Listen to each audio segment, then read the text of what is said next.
Welcome to The Negotiators, a production of Doha Debates and Foreign Policy. I'm your host, Jen Williams. This is our last episode of the season, and honestly, I don't think we could have booked a better guest for our final episode. We're talking to one of the most prominent negotiation experts in the world, William Ury. He's the co-author of a book called Getting to Yes. He co-founded Harvard's program on negotiation, and soon he's coming out with a new book called Possible. It's full of lessons from his decades-long career mediating global conflicts. Reading the book made me really hopeful for the first time in quite a while, and it made me realize how influential Ury is. Many of the negotiators on our show over the past 3 seasons have described using strategies that he originated. Anyway, I don't want to give too many spoilers, so let's just get right into it. Here's my conversation with William Ury about his new book, Possible. So I want to start with the title, Possible. That seems a lot more modest, maybe, than the title of the book that you're most famous for, Getting to Yes, which is, as many people might know, and if you don't, please go pick it up. It's great. It's one of the ultimate guides on negotiating. So I just wonder, how have the decades of experience, have they humbled you? Because it seems like a different tone. So tell me about that. That's a really, really good question, Jen. As I reflect on it, yes, I would say the decades are humbling. I mean, if you look around the world today, in the world of conflict, and you see all the conflict that is polarizing us, poisoning our relationships, and paralyzing us from trying to solve the problems that we face, it is humbling. And so when people ask me after, more than 4 decades of wandering around the world, working in war zones and wildcat strikes and other conflicts, they ask me, are you an optimist or are you a pessimist? And what I like now to say is actually, I'm a possibilist, which means I believe in human possibility. I believe in the human possibility to get to yes, to transform conflicts. Why? Because I've seen it happen with my own eyes. And I think we need to go beyond trying to predict what's going to happen to really spend our lives as negotiators cultivating the art of what's possible, looking for possibilities where in the world today we may see a lot of impossibilities. It does feel like a lot of us are looking at these conflicts just saying it's impossible and throwing our hands up. So I really love that concept of let's look for what's possible. So I want to talk about, you recommend first approaching a big conflict by thinking about each side's victory speech, like the speech that they would give once everything's over, right? Tell me more about this exercise. How does that work and why do you do that? Well, yes, I just want to emphasize, possible does not mean easy. Of course. This is some of the hardest work that we humans can do. I mean, it's hard to actually negotiate these kinds of conflicts. Possible means possible. And the ultimate possibilist exercise that I often like to begin with is the victory speech exercise. It's about imagining for a moment that the other side has accepted your proposal. They've said yes. It's amazing. They said yes to what you want them to do. Now imagine that they have to go back and face the music and explain to the people they care about, their constituencies, their voters, the people they care about, their families, their whatever it is, in their, the people that they most need to report to, and explain to them why they've decided to say yes to your proposal. In other words, what's their victory speech? That makes so much sense because it pulls in so many different threads of things that we've talked about on this show, right? Trying to see from the other side's perspective, putting yourself in their shoes, trying to understand what their constituents need, because often the people in the room themselves might actually agree with, yeah, I would love to do that, but I can't sell that to my people back home. So it brings that piece in. And then also, like you said, kind of opens up like a roadmap of okay, now we can sort of reverse engineer this and figure out how to get there. That's exactly it, Jen, it forces us to put ourselves in their shoes and in a very operational way, imagine operationally what it would take. Because imagine you can't write that victory speech, then you've got some work to do. Yeah. That's a great kind of litmus test for anything that we're asking the other side to do is they're not likely to say yes to our proposal unless they can imagine delivering at least an acceptance speech of why they're accepting your proposal to their own constituency. Absolutely. So you talked about that your initial victory speech exercise helped de-escalate the possibility of nuclear war with North Korea. That seems kind of like a huge deal. Could you maybe just tell us that story? In the beginning of 2017, when President Trump had come into the presidency, and Kim Jong-un, the leader of North Korea, was busily testing nuclear weapon system after nuclear weapon system, nuclear missile after nuclear missile. And President Trump said, "This will not happen on my watch." It was like a collision course. And the question was who was going to back down. And it proceeded to escalate in that process of 2017 to the point where many experts, including people very senior in the White House, believe the chances of a war, possibly a nuclear war between the United States and North Korea, stood as high as 50%. I mean, 50% chance of the first nuclear weapons would be used since Hiroshima and Nagasaki. The nuclear taboo would be broken. It was unthinkable, and it was hard to get your head wrapped around. These two leaders were very strong, had very strong egos, and were just going at it. And it looked like, okay, what's going to happen now? And as a possibilist exercise, I began by, okay, let me write Donald Trump's victory speech, and let me write Kim Jong-un's victory speech, just as an exercise with my colleague Liza Hester, one day early in 2017, just to see if we could imagine that they could actually deliver it. And for Trump, it was pretty easy. He needed to be able to say, I've got the best deal ever. I did what no other president could do. And I kept America safe, and I didn't spend a penny. It was something like that from what we knew about President Trump's motivations. For Kim, it was harder. He was a little bit of a black box. No one knew anything about him. But it seemed like security would be number one, that I kept my regime, my family, safe. Respect actually might be number two, which is he'd been stigmatized. The country had been stigmatized. Finally, we're getting the respect that we deserve from the world. And maybe economics would be number three. It was something like that. But I didn't know that much about Kim. No one did, actually. The only person I could find who actually knew something about Kim was an American basketball player by the name of Dennis Rodman, who had actually, had been disparaged for this, but he had actually gone to North Korea a number of times, met Kim. And I said, well, he's the guy. I mean, you got to be curious in negotiation. You got to be curious. You got to put yourself in his shoes. You got to follow every clue. So I thought, let me see if I can find Dennis Rodman. He was a very hard man to track down. And then I, found a friend of a friend of a friend of a friend of a friend. And that friend of his invited me to have dinner with Dennis. And Dennis wasn't there at the dinner, but then the friend said, why don't you stay the night? Maybe he'll come back in the morning. And so anyway, make a long story short, the next morning I had an hour sitting with Dennis Rodman there in LA. And he told me about his unlikely friendship with Kim Jong-un and what he had learned. He'd gone to his home, he'd held his baby, and he said, it was implausible at the time to almost anyone that he thought Kim wanted peace and he didn't want war, and he might even want to engage with the West, with the United States. And he told me something, a little tidbit that just really caught my imagination. He said that Kim had told him that his dream, and it's always, when you're trying to put yourself in someone's shoes, you're always trying to understand, what's the dream? What's the dream? What do they dream about?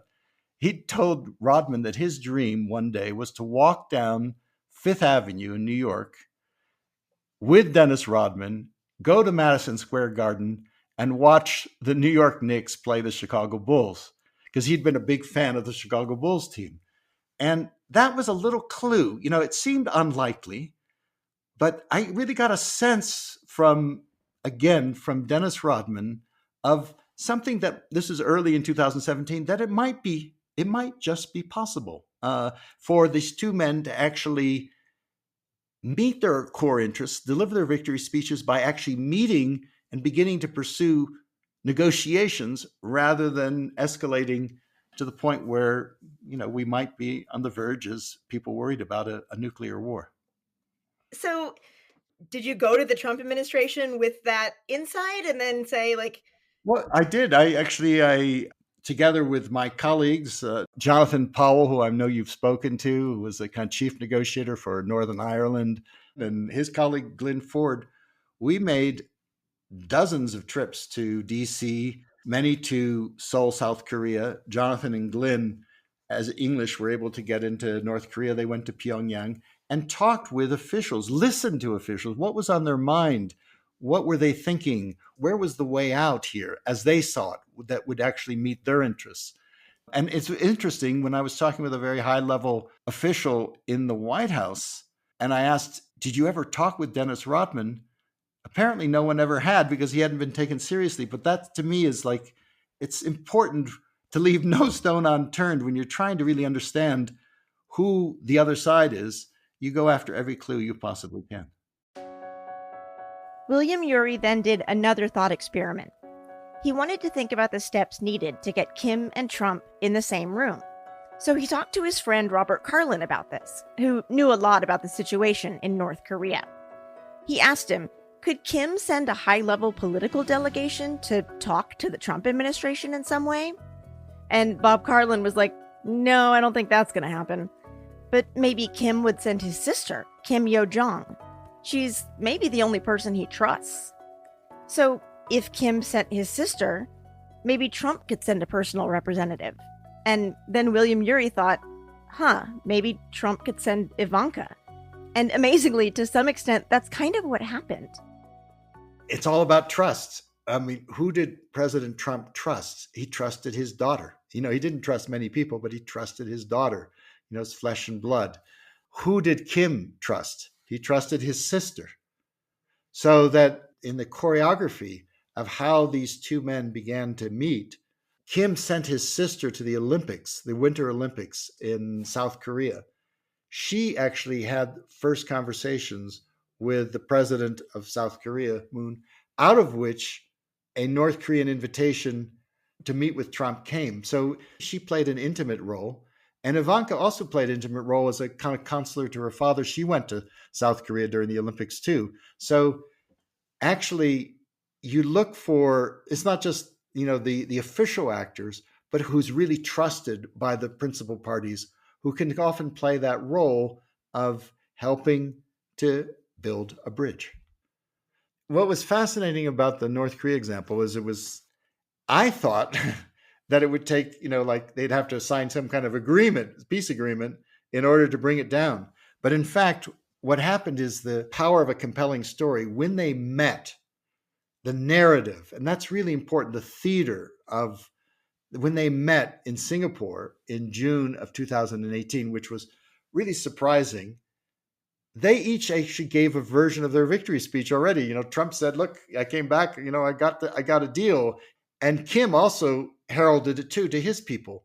And so what I realized is that actually, yes, they didn't agree in the end on denuclearization, but what they did was they changed the atmosphere. They changed the psychology. They changed the narrative. There was the power of a compelling story there where each could look like a hero to their own constituency, the people they cared about. And that was enough to bring the perceived risk of nuclear war down from 50% or 25% down to what most experts thought was like 1%. So was the conflict ended? Was it resolved? Far from it. But was it transformed in terms of, was the risk drastically diminished through the power of victory speeches, through the power of narrative, through the power of helping each one be a hero to their own people? So a lot of negotiation is not just about the substance. It's about the framing. It's about the perception. It's about the strategic communication. That's as important as the negotiation about the terms. You write that, quote, perhaps my biggest realization since writing Getting to Yes 40 years ago has been that building a bridge between parties in conflict, while necessary, is not sufficient, end quote. So the first part of your book is, interestingly, about the internal work that negotiators need to do with themselves first before they can be successful. That's not something I've really heard. It's not something we've really talked about much on this show. So can you talk a bit about that internal work that you say negotiators need to do first? Sure. It's maybe one of maybe the biggest lesson I think I've learned personally since writing Getting to Yes is that the biggest obstacle to us getting what we want in a negotiation is not what we think it is. We often think it's that difficult party, of course, on the other side of the table, and they can be difficult for sure. But actually, the biggest obstacle is right here. It's myself, it's us, it's our own very human, very natural, very understandable tendency to react. In other words, to act without thinking, to act out of fear, to act out of anger, to act out of rage, to act out of kind of collective emotion. You can see a little bit of that going on in the Middle East today. There's just so much emotion that it often clouds the part of our mind, the prefrontal cortex, that can kind of like ask, what do we really want here? And, what's the big picture? Maybe the greatest power that we have in negotiation is the power not to react. He calls this first personal step going to the balcony. We have to go to the balcony first, like a mental or emotional balcony, a place of calm and perspective where you can kind of see the play unfolding and really pause for a moment. Everyone has their favorite way of going to the balcony. Maybe it's, taking a break, going for a walk. I love to walk, go for a walk in nature, do whatever, go for a cup of coffee with your friends, go for a workout, whatever it is. But that does that mind shift so that you can bring your fullest potential to the really tough job of negotiation. That reminds me so much of our show's first ever interviewee, Tom Rivet-Carnac. He was the deputy lead negotiator of the Paris Climate Agreement. And interestingly, he was a Buddhist monk before he became a negotiator. When you are quiet in the woods like that for a long period of time, and your own mental processes and your own emotional processes become more evident to you, you find this tiny gap between things happening and you reacting. At the most critical moments of my life, that's kind of been a superpower for me, because what it's meant is that at these moments of reaction and chaos, I've been able to see what's happening, understand it, but then chart my own course through it. And that's been enormously helpful in all elements of my life, particularly in these years of negotiating the Paris Agreement. You mentioned a bridge, so I want to talk about the kind of bridge idea too. We've got a lot of infrastructure. We've got balconies, we've got bridges. The second part of your book is about what you call building golden bridges between the two sides in a conflict. So what is a golden bridge, as you kind of describe it, and how do you get there? Often in difficult conflicts, we unconsciously see our job as making it harder for the other side, when in fact, our job is to make it easier for them to make the decision we would like them to make. That's the golden bridge. Let me give you an example. In the country of Colombia, where I was involved for 7 years as an advisor on negotiation to the president of Colombia, Juan Manuel Santos, when he was trying to end the war with the FARC, the Revolutionary Armed Forces of Colombia, the largest guerrilla group in Latin America, the last major war in Latin America, which seemed impossible because the war had been going on for 50 years. And he had asked me and a couple of other advisors, a really interesting world-class group of Jonathan Powell again, Shlomo Ben-Ami, who had been the foreign minister of Israel during the Oslo peace process, Joaquin Villalobos, who'd been a guerrilla commander for 20 years in El Salvador and really knew the guerrilla mindset. Those kinds of people. We came down in January of 2012 to help the president think about how to conduct secret negotiations with the FARC to determine whether or not you could even have public talks. And the president wanted us to advise him and advise his team, prepare them for this negotiation. What President Santos wanted them to do was to lay down their weapons. Right, disarm. Never in 50 years had they even agreed to talk about it. And so it seemed impossible. How do we build a golden bridge, for the guerrilla leaders to agree to lay down their weapons and enter into politics and, transform the conflict? A lot of this is not about resolving conflict. It's about transforming it. But you might not be able to resolve it. You can't end the conflict, but you can transform it, change the form, change the way in which it's handled from destructive fighting to more constructive means like negotiation, like democracy, and so on. So building them a golden bridge means listening, really listening deeply to what the other side wants, because negotiation, I find, is actually, even though we think of it as talking, it's actually more about listening than talking. And, successful negotiators listen far more than they talk. There's a saying that God gave us 2 ears and 1 mouth for a reason, which is to listen at least twice as much and probably 10 times as much as we talk. And listening, not just the way we normally listen, which is we normally listen, within our shoes, from our perspective, and we're judging everything that they say. I agree with that, I disagree with that. It means listening from within their shoes, putting yourself in their shoes and listening to try and understand how they see the world, how they feel, what they care about. Because negotiation is an exercise in influence. You're trying to change the other side's mind. You need to begin by understanding where their mind is. So Golden Bridge is about listening. It's about being creative. Like, how can we be creative? What kind of, somehow creativity, we check creativity at the door when we go into negotiation. We're quite creative normally. Human beings are creative. We're creative in designing new kinds of software and hardware.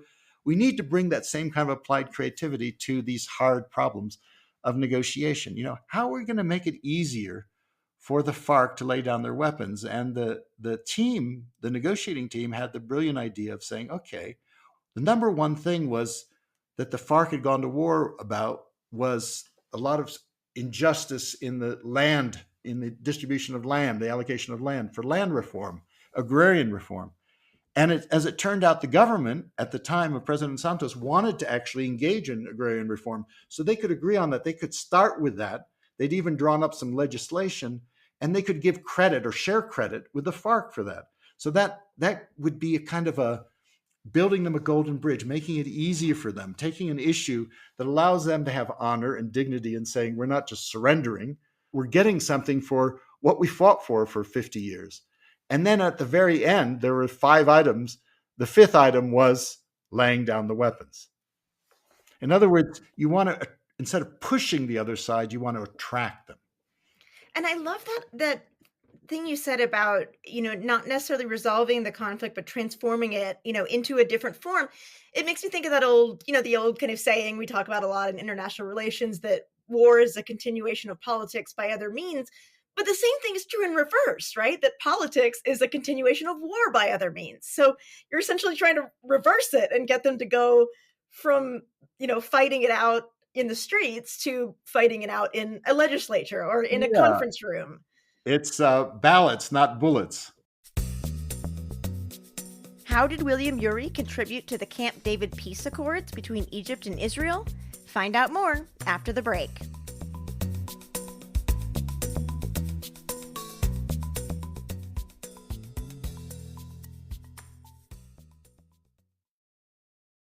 Welcome back to The Negotiators, a production of Doha Debates and Foreign Policy. I'm your host, Jen Williams. Before the break, William Ury was explaining how negotiators can build golden bridges to encourage the other side toward a potential deal. His next story is an example of just that, from very early in his career, actually. Oh, and one more thing. You'll hear Ury use the acronym BATNA, B-A-T-N-A. It stands for Best Alternative to a Negotiated Agreement.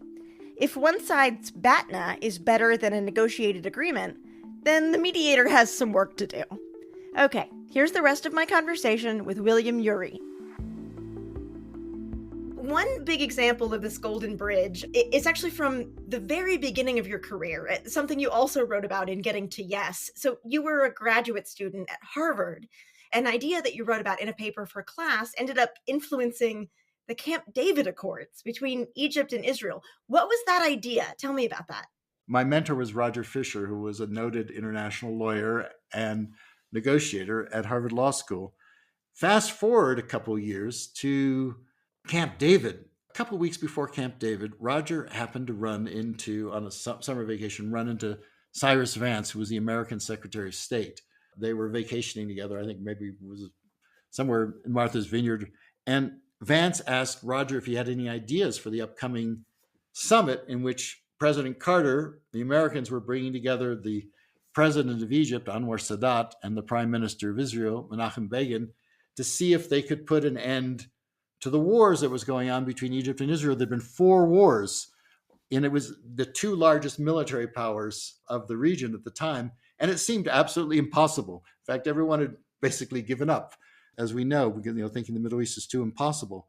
And Carter had the idea, actually it was Rosalind who had the idea, of bringing them to Camp David, thinking that could be a balcony, that could be, just get them out, get them away from the Middle East, get them out in the countryside and beautiful cabins and whatever, and see if some creativity flew. And that was the idea. The idea that Roger proposed to Vance was an idea from a little book that anteceded Getting to Yes called International Mediation, a Working Guide, something that Roger Fisher and I had worked on the year before, where we had actually cited an ingenious negotiating process that had been used in the Law of the Sea negotiations, called the single negotiating text process.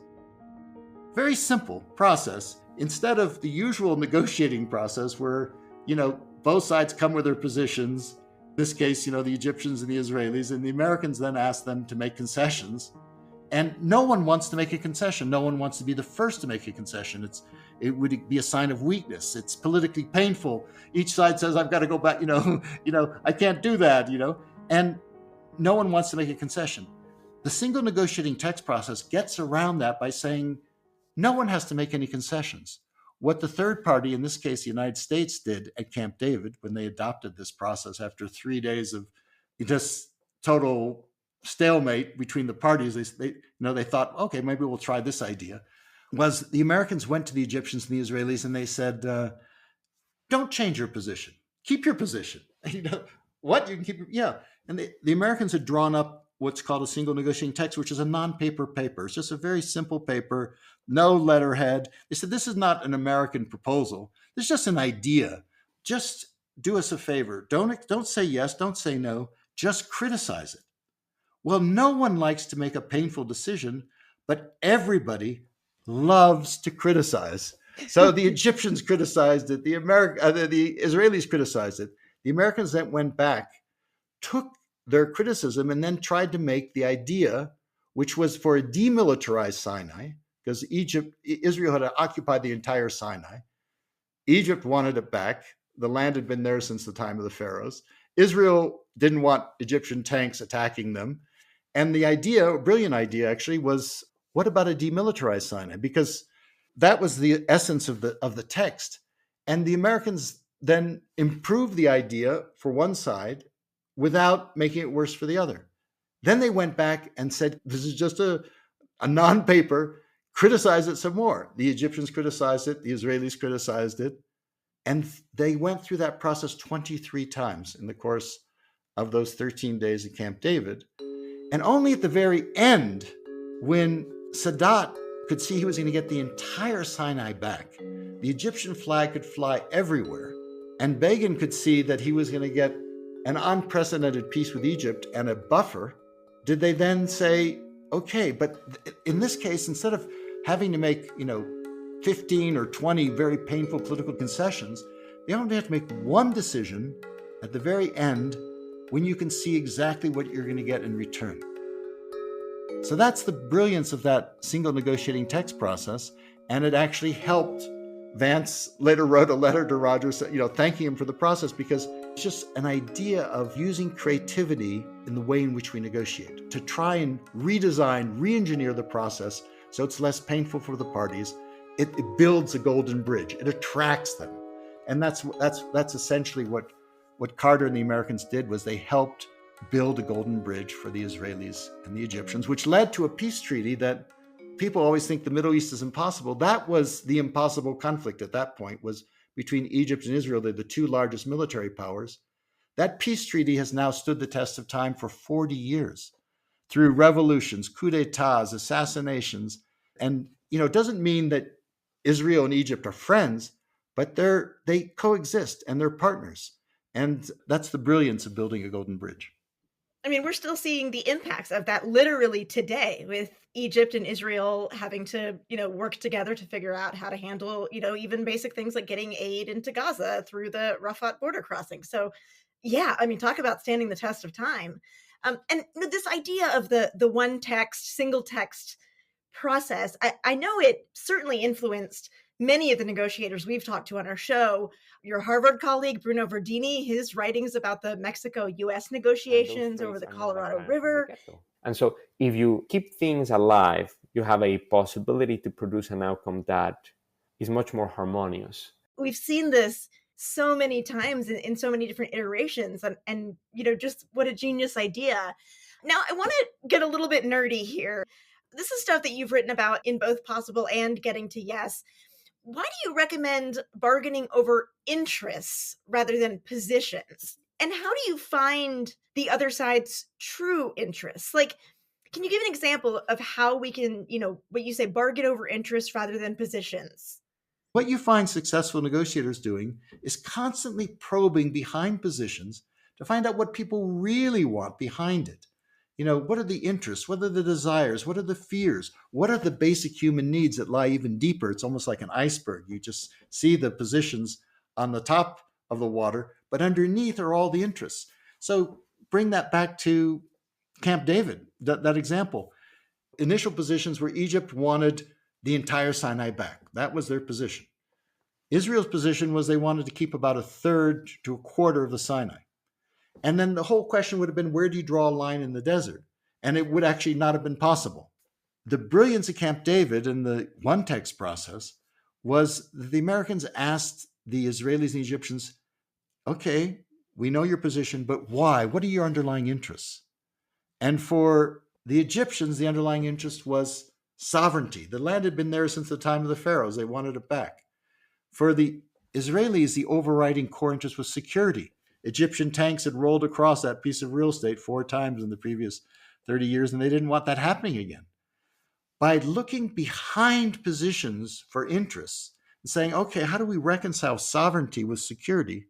They then were able to come up with this creative idea of a demilitarized Sinai that satisfied both the Egyptian interest in sovereignty and the Israeli interest in security. That's what you're trying to do by always asking that magical question, why? Trying to dig underneath the positions for what are the real underlying interests or needs.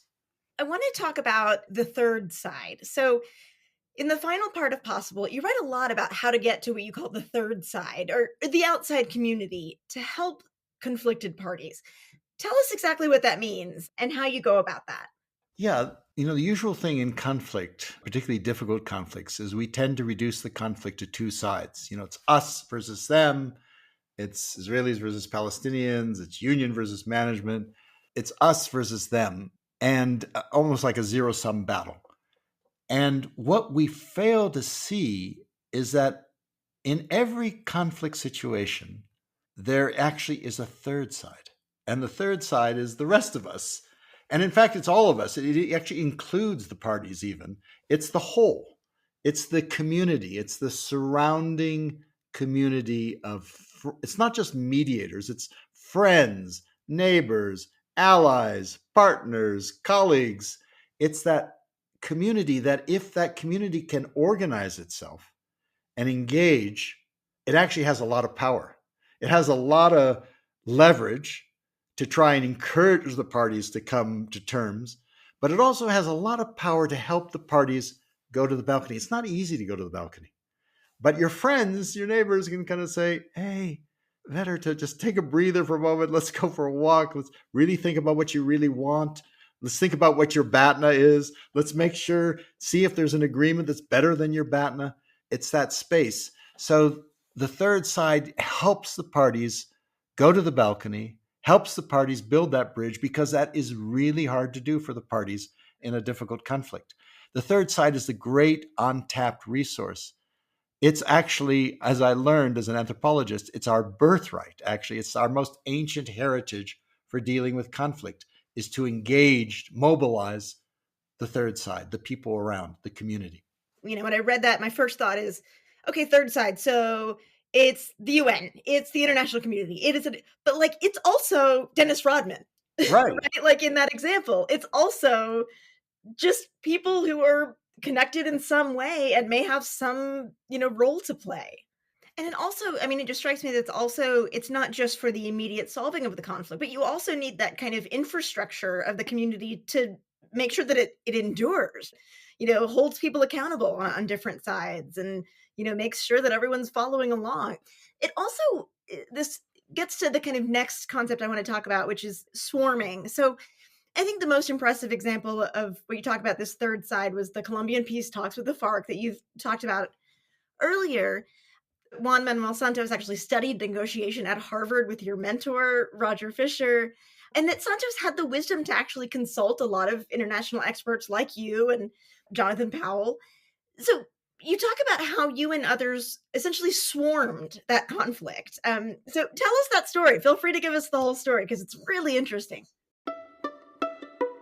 Well, yeah, the term swarming I adopted from Silicon Valley, where it's used to, when you have an intractable problem, you get all of them, all the software guys, they're all swarming the problem, with different expertises and so on. They all come at it from different angles. It's about critical mass. It's a little bit like when a hawk is, raiding a nest, all the birds swarm and drive the hawk away. And so that swarm intelligence, that swarm is that critical mass, is the third side. Initially it hosts the conflict, it convenes, it brings parties together, it facilitates, it mediates. But sometimes these things are so hard, you need a kind of collective swarm of the conflict. And so in Colombia, for example, which was such a hard conflict, it was widely regarded as impossible, it took critical mass. For example, it wasn't just the international advisors just showing up once. Jonathan and I and the other team, we came 25 times, every month or two, whenever there's a crisis, we came down.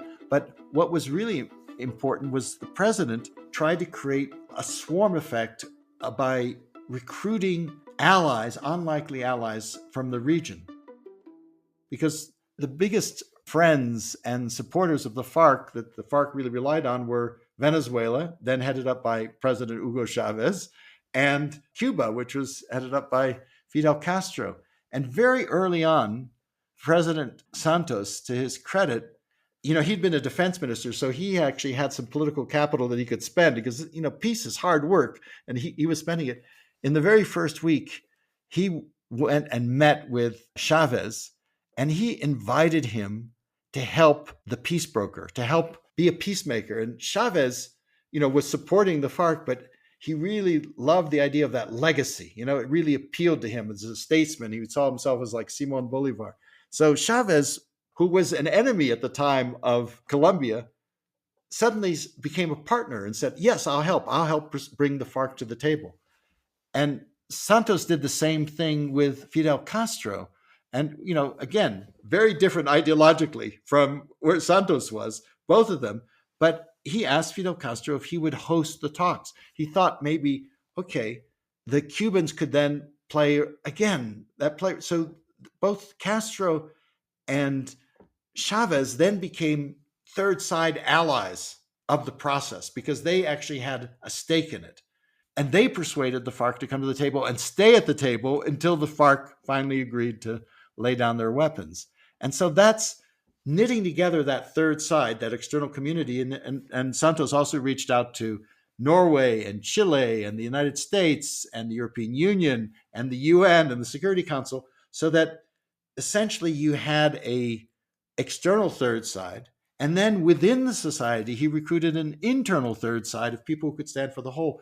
The business community was really important, the military. So he was knitting together that winning coalition, that is the third side, to create that container within which, it's a little bit like a pot, in which you're cooking some food. It's got to be a strong pot if the heat gets intense, in which you could kind of cook the conflict until it was, until you could get to some kind of agreement. And so building the third side, swarming it, was absolutely critical to the success of the Colombian peace process. That swarming idea also reminds me of another episode this season. Meredith Preston McGee described how Kofi Annan managed to basically leverage support far and wide in mediating the Kenyan political crisis. It was many, many, many processes happening in different spaces, but all being leveraged by Anand and the panel in the same direction at the same moment. And so I think that that's one of the biggest lessons, is that when you have the force of will and the regional and international support to actually make that happen, it can work and it can be extraordinary. Yeah, and I would just say this, that conflict transformation, transforming conflict is some of the hardest work we can do, and it needs to be a team sport. We often have the idea that this kind of individual mediator shows up and helps, but actually it's, as I've learned, it's a community. It's a lot of people, and that's the shift we need. We need critical mass to swarm these major, difficult conflicts that we face in the world today. So to end the interview, I want your advice. I mean, we're at a moment right now where there are, many geopolitical conflicts, obviously, but I understand you've been involved somewhat with the Russia-Ukraine conflict. I wonder if I could ask, what kind of counsel are you giving there? And what is your current advice on how to potentially end that conflict between Russia and Ukraine? It's really hard. There was an opportunity. There was an opportunity before the war happened for negotiation, which unfortunately didn't work out. There was an opportunity in the first couple of months when it was uncertain. But once it gets locked in, both sides are showing no interest in negotiation. In fact, there's even laws in Russia and Ukraine that you can't even talk. It's against the law. It's a crime to talk about any kind of arrangement. What I would say in that situation, we tend to think of, okay, how do we resolve this?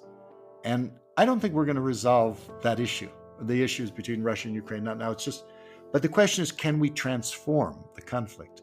Can we transform the conflict from a more destructive form to a more constructive form? If you think about where the interests are of both sides, it's like you'd have to think about victory speeches. Like, how are the leaders on each side going to be able to speak to their peoples and say, hey, we've decided to talk about these issues rather than just fight about them? And interestingly, you can talk and fight at the same time. That's what happened in Colombia.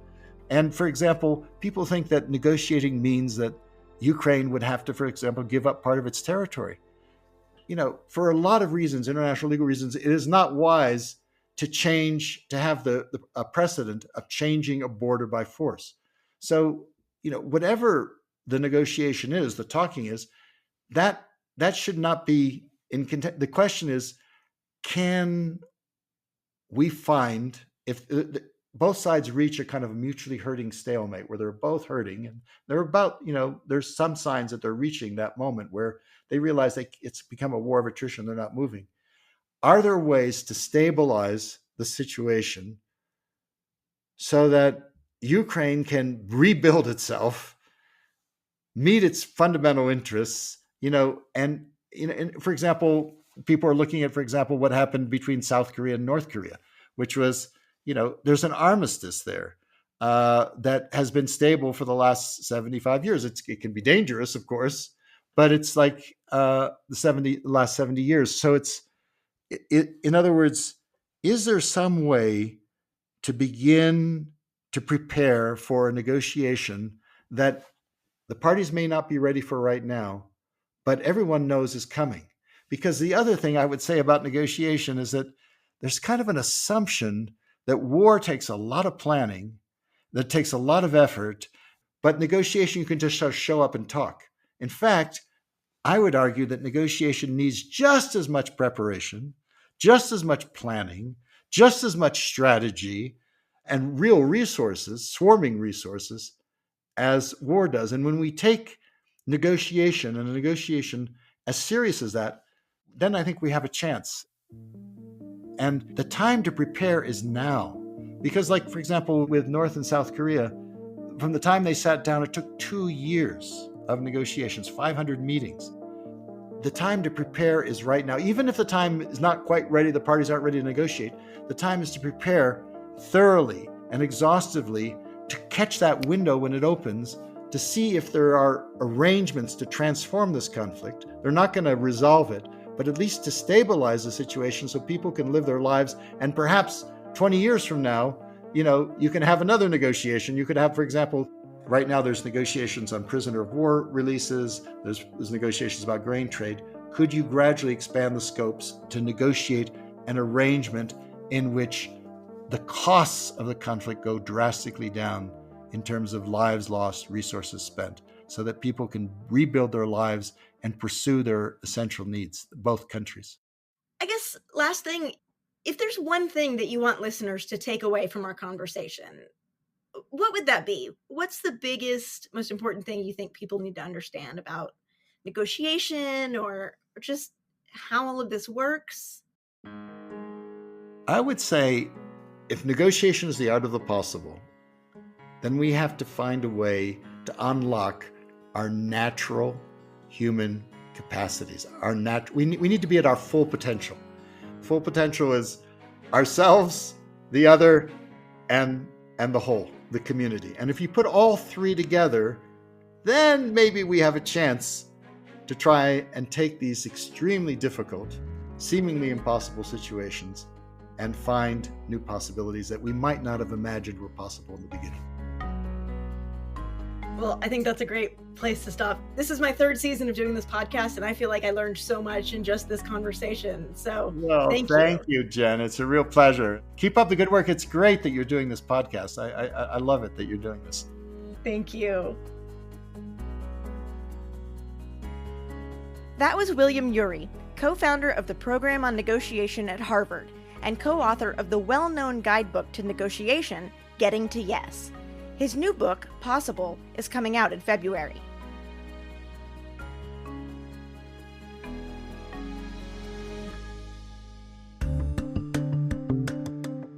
The Negotiators is a partnership between Doha Debates and Foreign Policy. Our production team includes Rob Sachs, Ashley Westerman, Rosie Julin, Claudia Tatey, Jafet Weeks, Jigar Mehta, Amjad Atala, and Dan Efron. Laura Rosbrow-Tellum is the show's senior producer. Thanks to Nelifar Hidayat, Govinda Clayton, and James Wally for helping create the show. Foreign Policy is a magazine of news and ideas from around the world. And we encourage you to subscribe. Just go to foreignpolicy.com/subscribe. Doha Debates is a production of Qatar Foundation, where the most urgent issues of our time are discussed and debated. Tune in at dohadebates.com. And that's it for Season 3 of The Negotiators. But we're already working on Season 4 with a slightly different format. It's all about one place, Afghanistan. We're looking at 20 years of negotiations there after September 11th, 2001, and why some of the world's smartest mediators failed to negotiate a peace agreement. It's serialized, it's ambitious, and it's coming out soon. So check in on the feed from time to time. Till then, I'm Jen Williams.